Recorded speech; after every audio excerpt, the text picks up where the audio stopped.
하나님은 왜 이 고난을 허용하실까요? 우린 분명 어떤 사람입니까? 갈라디아 3장 13절은 이렇게 말씀하고 있습니다.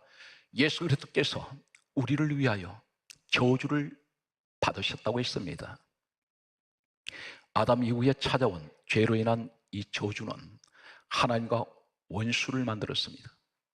하나님께 가까이 나아갈 수가 없었습니다. 그런데 예수님께서 오셔서 저주받은 우리 인생을 위해서 십자가에 친히 못 박히시고, 성경이 이렇게 강조하고 있습니다. 계속되는 말씀을 보게 되면 갈라디아 3장 13절에 예수 그리스도께서는 우리를 위하여 저주를 받았사.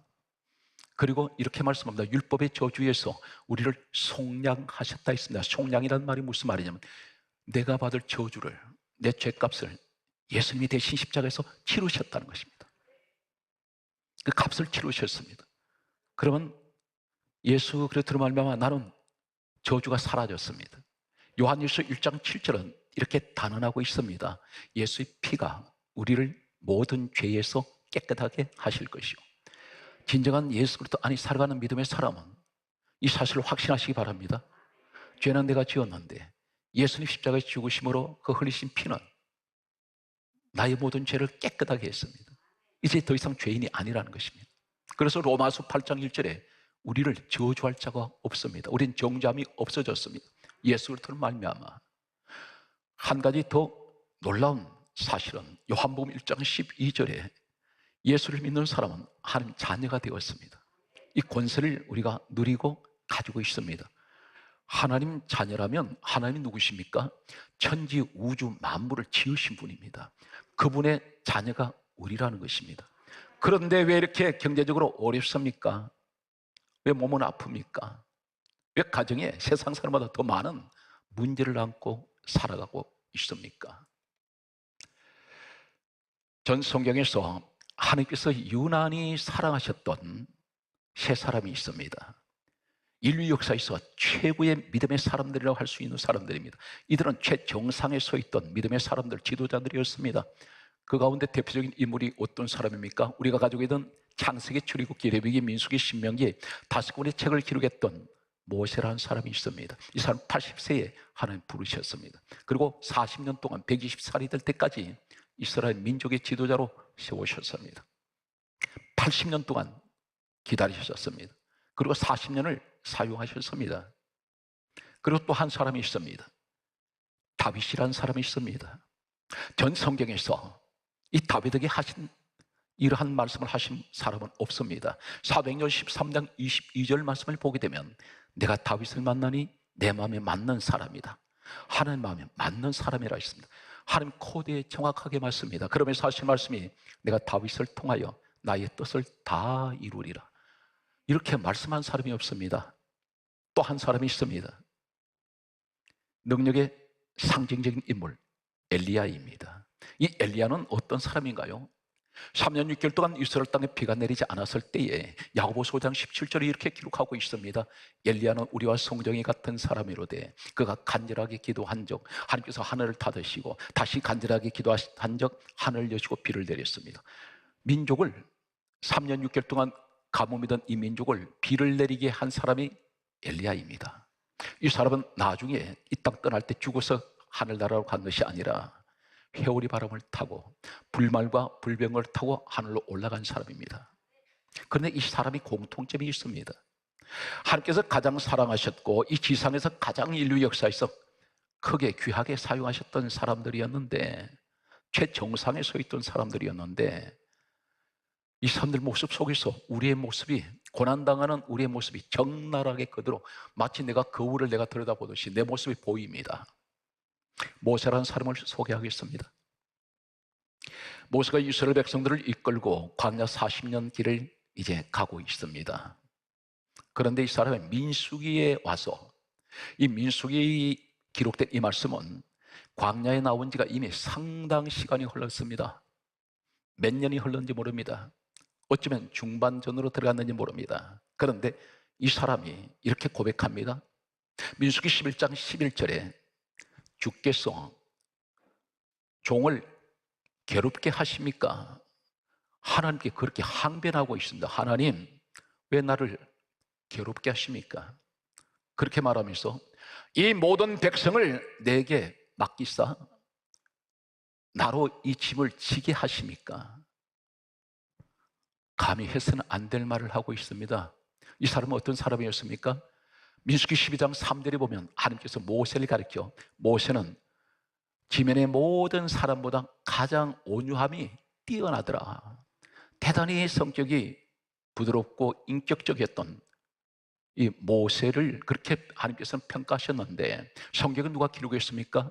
이사야 34장 16절에 하나님께서 기록하게 하셨습니다. 이 성경 말씀이 디모데후서 3장 16절은 모든 성경은 하나님의 감동으로 기록되어 있다 있습니다. 하나님께서 기록하게 하신 이 말씀 속에 모세는 그 온유함이 지면의 모든 사람보다 뛰어나다고 했던 사람, 이 사람이 하나님 앞에 마치 딱이듯이 주께서 종에게 왜 괴로움 주십니까? 나를 왜 고통스럽게 하십니까? 그렇게 말하면서 이 모든 백성을 왜 내게 맡기셔서 내가 이 사람들을 어떻게 감당합니까?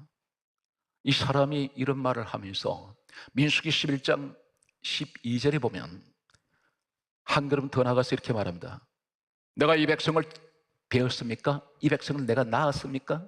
이 말이 무슨 말이냐면 하나님 만드셨잖아요. 그런데 나한테 왜 이 사람들을 나한테 짐을 지웁니까? 그러면서 계속해서 이렇게 또 말합니다. 민수기 11장 13절에 말하기를 뭐라고 말하냐면 이 모든 백성들에게 먹일 고기를 내가 어디서 얻으리까? 고기라 했습니다. 먹는 문제입니다. 경제적인 문제입니다.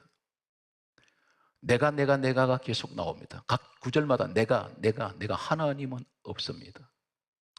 그러면서 하는 말이 이렇게 기록하고 있습니다. 민수기 11장 14절에 하는 말이 책임이 심히 중하여 나 혼자는 이 모든 백성을 감당할 수 없나이다. 즉시 나를 죽여 내가 이 고난당함과 내가 이러한 것을 보지 않게 하소서. 죽고 싶다 그랬습니다. 죽여주세요. 우리 현실을 보겠습니다. 모세가 믿는 그 하나님 바로 우리 하나님입니다. 지금까지 왔는데 일은 점점 더 꼬이는 것 같습니다. 모세가 말했듯이 어디서 이 고기를 얻어서 이 모든 백성을 먹일 수 있겠습니까? 사랑하는 성도 여러분, 여러분 가정에 그 가족들이 어려움 당할 때 하나님 왜 내게 이 짐을 지우세요? 자식의 저 아픔을 내가 짊어져야 됩니까? 왜 내 남편의 문제를 내가 짊어지고 이렇게 고통스러워해야 합니까? 하나님 죽고 싶습니다. 경제적인 문제가 왔을 때 한두 번 그런 생각하지 않습니까? 사업이 망해버리면 이 사업을 하신 분은 마지막 극단적인 생각을 할 때가 있습니다. 차라리 죽는 것이 낫겠다. 사방에서 채권자들이 몰려들고 이 사람은 마치 고양이에 쫓기는 쥐와 같이 빠져나갈 데가 없습니다. 막다른 곳에 도달했다 생각할 때 극단적인 선택을 하는 사람들이 있습니다. 모세가 나 죽고 싶습니다. 나를 죽여주세요. 자기 자신의 문제가 아니라 백성들의 문제라는 것입니다. 먹는 문제, 경제적인 어려움. 이 사람이 민수기 11장까지 올 때까지 어떤 일이 있었습니까? 거대한 홍해바다가 가로막혔을 때 모세 눈앞에서 광경이 펼쳐지는데 믿기지 않는 일이 일어났습니다. 하룻밤 사이에 홍해바다를 두 조각 내버립니다. 길을 만드셨습니다. 눈으로 보았지 않습니까? 그런데 그 은혜와 감격은 간 곳 없습니다. 보이는 것은 괴로움과 고통만 생각하고 있습니다. 마라시던 물을 단물로 바꾸셨고 바위를 터쳐서 생수의 강이 흘러 넘치게 만들었습니다. 매일같이 만나를 내려주셨습니다. 불기둥 구름기둥으로 세우셨습니다. 오늘 모세가 민수기 11장에 이 고백을 할 때, 독백을 할 때에 마치 그때도 그날도 똑같이 만나를 내렸고 불기둥 구름기둥은 서 있었습니다. 우리가 은혜 가운데 살면서 하나님 보호 속에 있는데도 어쩌면 하나님 옆에 계시는데도 나는 모세처럼 이 고기를 어디서 얻습니까? 하나님이 주시면 되는데 믿음 없는 소리를 할 때가 있습니다. 언제 그렇습니까? 내가 극단적인 상황에 내몰릴 때 믿음보다는 현실만 보게 된다는 것입니다. 다윗이라는 사람이 있습니다. 사도행전 13장 22절의 말씀을 보게 되면 하나님께서 말씀하신 말씀을 강조하겠습니다. 내가 다윗을 만나니 내 마음에 맞는 사람이다. 내 뜻을 다 이루리라 하셨던 이 다윗이, 목동 다윗은 역사에 보게 되면 약 15세 때에 왕으로 지명을 받았습니다. 이때부터 그는 도망자가 되었습니다. 당시에 사울 왕이 있었습니다. 사울 왕이 하나님께서 다윗을 왕으로 세우신다는 사실을 알았던 이 사울 왕은 혈안이 되어서 다윗을 죽이려고 했습니다. 그때 다윗은 도망자가 되었습니다. 계속 쫓겨다닙니다. 하루 이틀이 아니었습니다. 1년이 아닙니다. 사람들이 무서워서 늘 피신했고 숨어 있어만 했습니다. 이 믿음이 좋은 다윗, 어느 정도 믿음이 좋았습니까? 골리앗 앞에 섰을 때에 목동 어린 소년 다윗은 이 사울왕의 단창의 명수인 사울왕도 감당하지 못했고, 이스라엘 모든 군사들이 앞에 진을 치고 있지만 골리앗 한 사람을 상대할 수가 없었습니다. 이때 소년 다윗이 나서면서 뭐라고 했습니까? 돌멩이 하나 가지고 앞에 나가면서 하는 말이, 너는 칼과 단창으로 내게 나아오거니와 나는 만군의 여호와의 이름으로 내게 나아가노라 하면서 돌멩이 던졌는데 이 골리앗이 이마에 돌멩이가 박혀서 쓰러져 버립니다. 이러한 용감무상했던 다윗의 모습은 사라지고 계속해서 쫓겨다닐 때에 이 사람이 이렇게 고백을 합니다. 시편 13편 1절에 이렇게 말합니다. 여호와여, 어느 때까지입니까? 여호와여, 나를 잊어버리셨습니까? 영원히 잊어버리셨습니까? 이 고백이 무슨 말입니까? 어느 때까지입니까? 이 말이 무슨 말입니까? 언제 이 고난이 끝이 납니까? 우리의 모습 아닌가요? 계속되는 고난이 올 때에 기도할 때마다 하나님, 이 고난이 언제쯤 끝나겠습니까? 우리 가정이 언제쯤 이 시험이 끝나겠습니까? 하나님, 영원히 나를 잊어버리셨나요? 하나님 내 기도를 들으시지 않는 것 같습니다. 다윗의 심정이 우리의 심정일 수가 있습니다. 언제일까? 다윗은 너무나 답답했습니다. 성경 말씀은 한 걸음 더 나아가서 이렇게 고백하고 있습니다. 시편 22편 1절에 이렇게 고백합니다. 여호와여, 어찌하여 나를 버리셨습니까? 이제는 자신을 버렸다고 말합니다. 그러면서 하는 말이, 어찌하여 나를 멀리하시며 나를 돕지 아니하시며 나의 신음소리를 듣지 아니하시나이까? 왜 신음소리라고 말합니까? 이 사람은 끙끙 앓고 있습니다. 정상적인 생활이 아닙니다. 너무 도망을 다니다 도망자가 되었을 때 음식 제대로 먹지 못하고 늘 숨어있던 그는 어느 정도였을까요? 성경은 한 걸음 더 나가서 다윗이 고난 가운데에서 기록했던 말씀이 있습니다. 시편 38편 6절 말씀에 보면 한 구절만 소개하면 이렇습니다. 내가 아프고 힘이 구부러졌습니다. 이 말이 무슨 말이냐면 너무 아파서 허리를 펴지 못하고 완전히 구부러져 버린 모습입니다. 자세를 바로 할 수 없을 만큼 구부리고 다니는, 심히 구부러졌다 있습니다. 허리를 펼 수 없는, 너무 아팠던 이 사람은 몸이 아픈 그런 경험을 시편 38편에 그렇게 기록하고 있습니다. 그러면서 한 걸음 더 나가서 이렇게 말합니다. 시편 38편 6절에 고백하기를, 아프고 심히 구부러져 종일토록 슬픔 중에 다니나이다. 종일토록 슬픔 가운데 젖어 있습니다. 우리 모습입니다.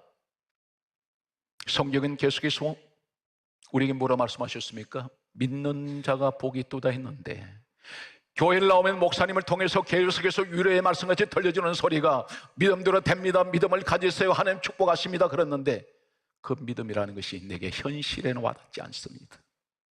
너무 힘들 때 종일토록 믿음으로 사는 것이 아니라 슬픔 가운데 슬픔 중이라고 했습니다. 다윗은 하나님 마음에 합한 사람이고 하나님 마음에 맞는 사람이었는데 이 사람은 믿음의 모습이 아닌 너무 찌들어진 환경에서 한 걸음 더 나가면 어떤 모습을 또 표현합니까? 시편 40편 17절에 나는 가난하고 궁핍합니다. 가난과 궁핍은 다릅니다. 가난 정도가 아니라 궁핍합니다. 바싹 물질이 말라버렸고 이 사람은 먹을 거리가 없어요. 끼니를 잊지 못하는 궁핍한 생활을 하고 있습니다. 지독히도 이 사람은 찌들어질 대로 찌들어진 가난 속에 있었습니다. 다윗의 일련의 모습은 하나님, 나는 가난합니다. 나는 궁핍해요. 끼니를 걱정해야 돼요. 하나님, 나는 몸이 아파요. 우리 식구들이 마치 돌림병처럼 한 사람이 아프다가 치료됐더니 또 한 사람이 또 식구가 또 아프기 시작합니다. 계속해서 몸이 계속 아픕니다. 사랑하는 성도들, 이거 저주인가요? 아닙니다. 그럼 하나님 왜 이 고난을, 이렇게 위대하게 쓴 사람들을 이렇게 고난 가운데 있게 하실까요? 성경 말씀은 또 한 사람을 소개합니다. 엘리야라는 사람이 있습니다. 이 엘리야, 어떤 사람이었습니까? 이 사람은 열왕성 18장의 말씀 보게 되면 갈멜산에서 3년 6개월 동안 닫혀있던 민족에 비를 내리게 했고 450명 바알 선지자를 혼자서 이긴 사람입니다. 그런데 어느 정도로 이 사람 능력이 있었냐면 아방이 타고 달리는 마차를 맨발로 달려서 앞질러 간 사람입니다. 굉장히 능력이 뛰어난 은사자 중에 은사자요, 능력자 중에 능력자였습니다. 그런데 이 사람이 하는 말이 사람들에게 쫓겨서 도망가다가 열왕상 19장 4절에 이렇게 말합니다. 노뎀나무 아래 앉아서 하는 말이, 나 죽여주세요. 나는 더 이상 살고 싶지 않습니다. 내 생명을 거두어 가세요. 하나님께 그렇게 기도를 했습니다. 이 사람들을 하나님께서 내버려 두셨을까요? 다 영광의 자리에 세우셨습니다. 이제 이 세 사람과 우리의 모습을 보면서 왜 내게는 이 고난이 계속될까? 나는 특별한 사람인데, 하나님 자녀인데 왜 이럴까? 성경이 이렇게 강조합니다. 에레미야 애가 3장 33절에 말씀하시기를, 주께서 인생으로 고생하게 하시고 근심하게 하심이 본심이 아니시로다. 하나님 본심이 아니라는 것입니다. 그러면 왜 그럴까요? 성경이 이렇게 강조합니다. 베드로전서 4장 19절에 말씀하시기를, 하나님 뜻대로 받는 고난이 있다 있습니다. 이건 죄 문제가 아닙니다. 하나님의 뜻 가운데 고난받는 사람이 있다는 것입니다. 왜 고난을 허용하십니까? 신명기 8장 2절에 이렇게 말씀합니다. 여호와를 기억하라. 그렇게 말씀하시면서 40년을 너가 광야길을 걷게 하신 것을 기억하라. 40년 고난의 숫자입니다. 광야는 고난의 길입니다. 지금까지 너의 인생을 고난의 길로 걸어온 것을 기억하라. 왜 그럴까요? 이는 너를 낮추고 시험하사 테스트하신다. 저주가 아닙니다. 시험은 두 가지로 의미가 있습니다. 한 가지 시험은 네게 고난이 오는 것이 시험이라 말하는데, 하나님 말씀하시는 이 시험은 신명기 8장 2절은 테스트입니다. 너는, 내가 너를 낮추고 시험하사 너 마음이 어떠한지, 말씀을 지키는지 지키지 않는지를 알려 하심이라. 무슨 말입니까? 네 마음이 어떠한지를 내가 봐야 되겠다. 너 행동하는 것을 좀 보자. 언제? 고난이 올 때에, 고난 가운데 내가 들어갔을 때 너 행동하는 걸 내가 지켜보고 싶다. 무엇인가요? 코로나 바이러스는 분명히 고난입니다. 그런데 이 가운데서, 이 고난 속에서 하나님과 떨어져 나가버린 사람들이 있습니다. 멀어져 버린 사람들, 한국 교회를 떠나간 사람들이, 많은 사람들이 있습니다. 하나님 테스트입니다. 고난이 왔을 때 더 하나님 앞에 가까이 가는 사람이 있습니다. 너 마음을 내가 봐야 되겠다. 마음이 흔들리는지 흔들리지 않는지. 굳건한 믿음을 가지고 고난이 왔을 때 마치 농부가 추수할 때에 타작을 해서, 곡식을 타작을 해서 체에 담아놓고 기절할 때 어떻게 됩니까? 놀라운 것은 이게 자연이 우리에게 주는 대단히 평범한 진리입니다. 알고 보면 자꾸 안으로 들어와요. 던졌다 내렸다 두들겨 맞으면서 쭉정이는 밖으로 자꾸 기어 나갑니다. 환란이 왔을 때 더 하나님께 알곡 성도는 더 가까이 가요. 자꾸 하나님 품으로 들어옵니다. 그런데 쭉정이는 밀려나가더라는 것입니다. 오늘 사랑하는 성도 여러분, 하나님이 우리 마음을 알아보시려고. 그래서 내가 이 고난을 허용했다. 너 시험한 거야. 하나님 뜻대로 받는 고난이 있다 있습니다. 그러면서 하신 말씀이 이렇게 말씀하고 있습니다. 말씀을 지키는지 안 지키는지, 환난 가운데서도 순교자적인 믿음을 가지고 예배를 사모하는 분이 계세요. 끝까지 기도하는 사람이 있습니다. 끝까지 믿음 지키는 사람이 있습니다. 그것이 말씀을 지키는 사람입니다. 그러면서 하시는 말씀이 신명기 8장 16절에 이렇게 말씀하고 있습니다. 이는 다 너를 낮추고 시험하사 따라서 마침내 복을 주려 하심이라. 그 전제가 뭡니까? 내가 너한테 복 주려고 그래. 그러나 너 이것을 고난이라고 생각하고 불평하고 원망하고 심지어 나를 떠나버린 사람들. 그런데 반대로 오늘 여러분들 같이 하나님 앞에 더 가까이 와서 예배를 드리는 사람들, 오늘 하나님께서는 이것을 알아보시겠다는 것입니다. 성경 말씀은 우리에게 다음 같은 말씀을 하고 있습니다. 시편 119편 67절에 말씀하시기를 이렇게 말씀합니다. 내가 고난 당하기 전에는 거릇 행하였더니 이제는 주의 말씀을 지키나이다. 고난 당하기 전에는 그릇 행했다는 말은 무슨 말인가? 내 마음대로 신앙생활을 했다는 것입니다. 삐딱하게. 그런데 고난을 당하고 난 후니까 이제는 내가 주의 말씀을 지키게 되었습니다. 비로소 깨달았다는 것입니다. 오늘 성경 말씀은 우리에게 이렇게 말씀하고 있습니다. 하나님께서 우리를 택하실 때 어디서 택하실까요? 이사야 48장 10절에 내가 너를 고난의 풀무불에서 내가 너를 택하였노라. 고난의 풀무불이 뭡니까? 대장간에 가면 이 불이 시퍼렇게 쇠를 달구는 불이 있습니다. 이것이 풀무불입니다. 쇠를 녹이는 불.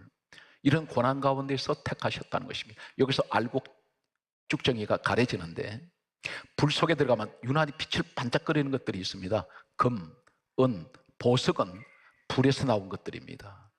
불을 굉장히 좋아해요. 그것이 무엇입니까? 고난이라는 이 불 속에서 더 믿음의 빛을 내는 사람들이 있습니다. 더 반짝거립니다. 여기서 진가가 나타난다는 것입니다. 오늘 성경 말씀은 이렇게 강조하고 있습니다. 고린도후서 1장 8절 말씀 보게 되면 우리가 당한 이 환난, 어느 정도 환난이 있냐면 힘에 겹도록 심한 고난이 왔습니다. 그런데 이 힘에 겹도록 고난이 왔을 때에 살 소망이 끊어져 버렸다 있습니다. 우리 모습입니다. 너무 힘들고 찢겨져 버리는 이 현실 앞에 살아갈 소망이 끊어져 버렸습니다. 사형 선고를 받은 줄 알았다 있습니다. 사형 선고가 뭡니까? 사형 집행을 기다리고 있습니다. 아, 이제 끝났구나. 내 인생 여기서 끝나는구나. 우리 모습이 뭘 말합니까? 어떤 일에 난관을 만났을 때, 위기를 만났을 때 여기서 끝장났구나. 살 소망도 끊어졌으니 사형 선고를 받았구나. 이제 내 삶은 여기서 끝이구나 했는데 하나님 뭐라 그러세요? 놀랍게도 하실 말씀은 이것은 자기를 의지하지 말고 죽음에서 다시 살리시는 하나님만 의지하게 하려 함이라. 나는 극단적으로 끝났다고 생각했는데 살 수만 끊어졌고 사형 선고를 받았다고 생각했더니 하나님 말씀합니다. 이제는 너 의지하는 건 거기까지야. 이제는 나 의지해. 그래서 너한테 내가 이것을 고난을 허용한 거야. 하나님께 매달리라는 것입니다. 하나님께 붙어 있으라는 것입니다. 너 나 떠나지 마라. 너 의지로 안 된다. 나는 그런 것 때문에 너를 깨닫게 하기 위해서 이 고난이라는 것을 통해서 내가 너를 시험한 거다. 사랑하는 성도 여러분, 은혜로 여기시기 바랍니다. 하나님께만 붙어버리면 이 고난 오지 않아요. 근데 무언가는 하나님과 떨어져 있다는 것입니다. 성경 말씀은 이렇게 고린도후서 1장 10절은 다음과 같이 말씀을 하고 있습니다.